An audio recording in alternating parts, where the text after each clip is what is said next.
रात का अंधेरा जमीन पर छाया हुआ था, लेकिन अलीशा के ख्वाब किसी दूसरी ही दुनिया की कहानी सुना रहे थे।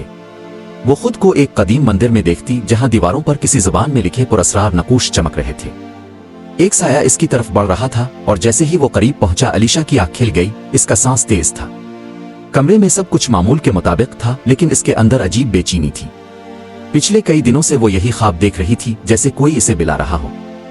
अगले दिन अलीशा ने अपनी दादी अम्मा से इस ख्वाब का जिक्र किया। दादी की आंखों में एक लम्हे के लिए खौफ झलका, मगर वो फौरन संभल गईं। ये सब ख्याली बातें हैं बेटा, ख्वाबों को ज्यादा अहमियत मत दो, दादी ने कहा, लेकिन उनकी आवाज में कुछ ऐसा था जो अलीशा को बेचैन कर गया।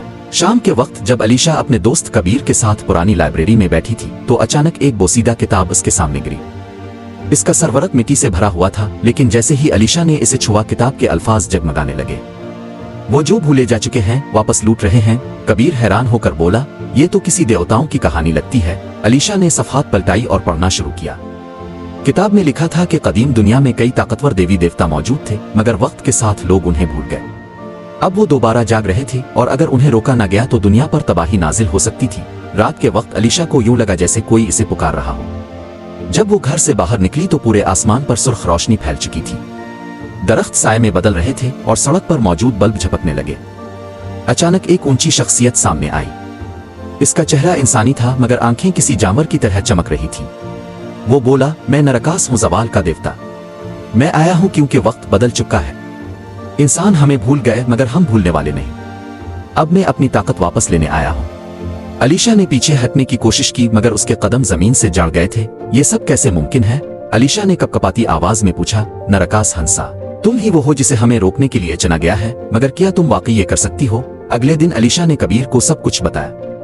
कबीर को पहले तो यकीन न आया, मगर जब वो दोनों लाइब्रेरी में वापस गए तो किताब के औराक खुद ब खुद पलटने लगे। उन पर एक नई इबारत लिखी हुई थी, देवी देवताओं को रोकने के लिए तुम्हें उनके मंदिर तलाश करने होंगे और उन्हें वापस नींद में डालना होगा, वरना दुनिया खत्म हो जाएगी। ये वाकई सच है, कबीर ने हैरानी से कहा। अब अलीशा के पास कोई और रास्ता नहीं था। अगर इसे दुनिया को बचाना था तो इसे सबसे पहले नरकास को रोकना था। किताब के मुताबिक नरकास का मंदिर शाही किले के नीचे मौजूद था, जो कई सालों से बंद पड़ा था। अलीशा और कबीर वहां पहुंचे, मगर गेट पर लगे ताले खुद ब खुद खिल गए। अंदर जाते ही दीवारों पर कंदा तहरीरें चमकने लगे और नरकास का साया नमूदार हुआ। तुम वाकई हिम्मत वाली हो अलीशा, मगर मैं देखना चाहता हूं कि क्या तुम मेरे इम्तिहान में कामयाब हो सकती हो। अचानक पूरा कमरा हिलने लगा और जमीन फट गई। नीचे अंधेरे का समंदर था, जहां साये हरकत कर रहे थे। ये मेरी दुनिया है, नरकास की आवाज गूंजी। यहाँ तुम्हारी रोशनी खत्म हो जाएगी। अलीशा ने जल्दी से किताब खोली और पढ़ने लगी। किताब में एक जादुई मंत्र लिखा था जो नरकास को दोबारा नींद में डाल सकता था, लेकिन जैसे ही इसने पढ़ना शुरू किया, नरकास ने इस पर हमला कर दिया। अलीशा जल्दी करो, कबीर चीखा।